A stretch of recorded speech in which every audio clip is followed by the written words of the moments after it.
Oh my, you got a haircut. That's not what this video is about. What's up? My name's Tellez. I'm a photographer and videographer based in Ontario, Canada. I mostly do portraits, events, weddings, anything with people in it. That's what I like to shoot. And recently I have been working with this, the Nikon Z8. I was very lucky to have Nikon send this over to me. Big thanks to Nathan and Chris over at Nikon Canada for letting me take this. I recently was on a trip to Italy. I was there for the Way Up North Festival conference. It wasn't really a festival, it was a conference. Festivals happen in fields. This was in an auditorium. It was a conference. While I was there, I was shooting for a brand called Ditta Artigianale. They are a coffee roastery and they also have 6 cafes, and we were documenting their grand opening of a new cafe, 10-year anniversary, and a whole bunch of other stuff. I also shot BTS for Jeff, who is known as the Apartment Photo. He is an amazing human being, just a really good guy. So I was doing a lot of different stuff with the Z8. I also used it to do BTS for the Canada Photo Summit. So I've had a good amount of time with this camera. Certainly not long enough to give it like a very thorough review, but I do feel like I understand the basics of the camera, and I just want to give you something very simple and straightforward.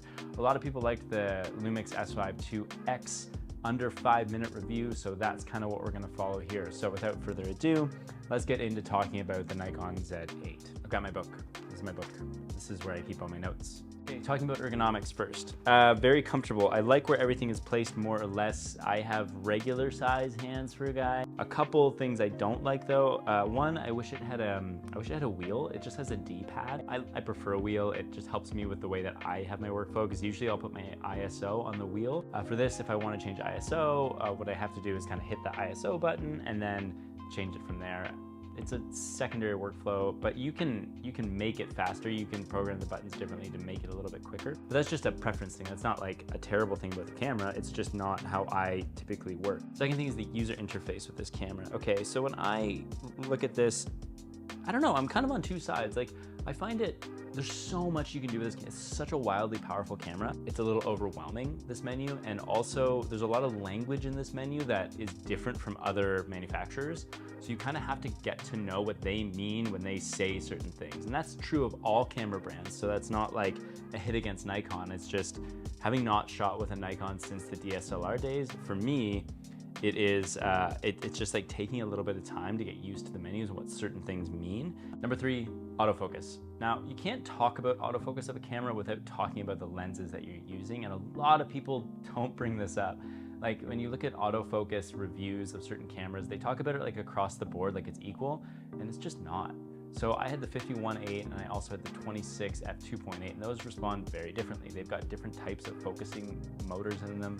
And so something like the 26 is like a little bit noisy, it hunts a little more, it has a lot of focus breathing, but it's not meant to be a video lens, so that makes sense, and that's totally fine. So I'd say a couple things about the autofocus. The first being that out of the box, I don't find the autofocus works perfectly. Like, I basically reset this, and I wasn't super happy with the results I was getting from the autofocus. It just felt a little off. Once I started diving in and customizing it a little bit, it worked really, really well. And that is maybe the thing. Like, when people compare autofocus, I think we also have to think about the fact that, like, just because it doesn't come straight out of the box perfect the way you want it doesn't mean that autofocus is bad. It just means that it is required to be used in a slightly different way. Now, this video isn't sponsored, but I do have to take a quick pause to say this. Please do me a favor. Look down there for a sec. Yeah, you see that little like subscribe and like button stuff going on there? Just hit subscribe. Just hit it. If you're not subscribed, it'd be super cool. It's a cute little thing to do and it helps me out. Now, that like button, if you hit that, that's dope too. The dislike button, I guess you could hit it, but don't.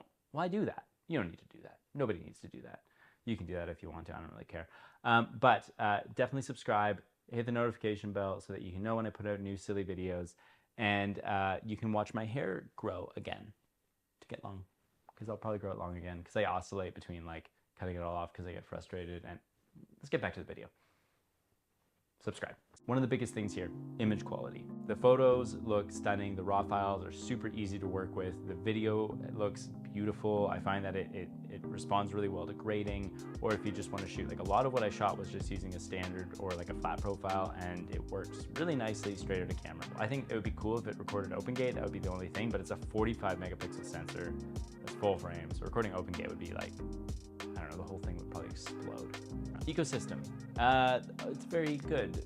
You can get the Z adapter so that you can use all your old Nikon glass, so that's great. Between first and third party lenses and everything, you have a good ecosystem with almost every camera now, so I don't think you really have to worry about that too much. Battery life, it's fine. It's not great. I did find that I was chewing through batteries a bit, but I was also traveling, and for some reason when you're traveling, it happens with your phone too, right? You just like crush through batteries. I was doing a lot of hybrid stuff, right? Photo and video at the same time, and I was also like using an on-camera mic, and so like I was probably drawing some power that way and stuff. So I don't know, it's fine, but it's not amazing. Price. Okay, this camera's expensive. I think this is the hard part with Nikon currently, is that if you want to get like a two-body system and you want something that is like very capable, you kind of have to go with the Z8 or the Z9 and maybe the ZF. And that's tough because they're all, I mean, the ZF is not super expensive, but it's a different style of camera, so you have to think about that. The Z8 and the Z9 are both very pricey. I would say that the Z8 is, it's like similar price to like the R5 or something like that. One thing is right now there is actually a really good deal going on, and so it's making this camera like pretty affordable considering the fact that it is like a monster of a camera. You get so much out of this camera. So I would say like the price is justified, certainly, but it is more expensive. If I had to say one issue I had with this camera, the biggest thing that was frustrating for me was the fact that it didn't have a mechanical shutter. Now, I'm not saying that because of like any type of rolling shutter issues or anything like that. It's actually because I shoot a lot of events. I don't do a ton of super quiet events either. Like I do a lot of events where people are like chatting and going out and having fun, and there's music and there's dancing and all this kind of stuff. And so sometimes there's this interesting thing, right, where it's like this camera is an electronic shutter and it has like a zero blackout, which is cool and that's great. The problem is I ran into this issue where like a bunch of times I was like, I don't know if I took the shot.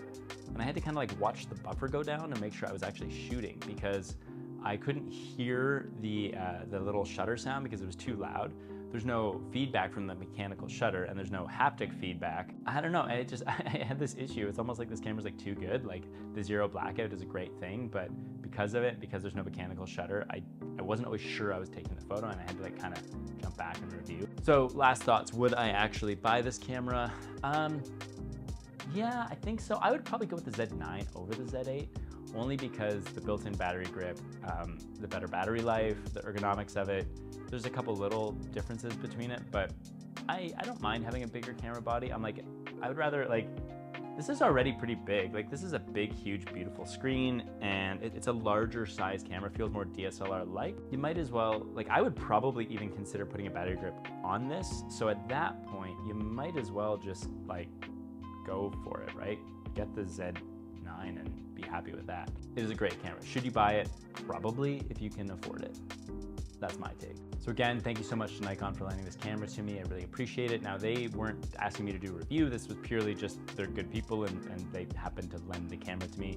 I'm not even sure if they know I have a YouTube channel. But thank you again to Chris and Nathan for making that happen. Cool, thank you so much. Let me know your thoughts. Do you shoot on this? Do you like this camera? Do you hate this camera? I would love to hear what you have to think. Tell me more about you, maybe. I don't know. Peace.